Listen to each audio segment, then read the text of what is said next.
রহমানির রহিম।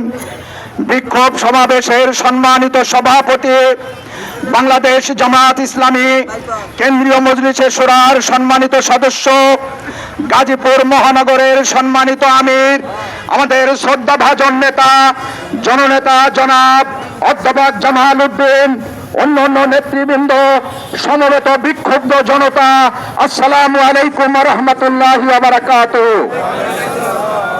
আমাদের দাবি একটা, সেটা হচ্ছে জুলাই সনদের আইনি ভিত্তি দিতে হবে এবং তার জন্য নির্বাচনের আগে গণভোট অনুষ্ঠান করতে হবে এবং গণভোট ছাড়া এদেশের মানুষ রাজপথ থেকে এক চুল পরিমাণ সরবে না ইনশাআল্লাহ।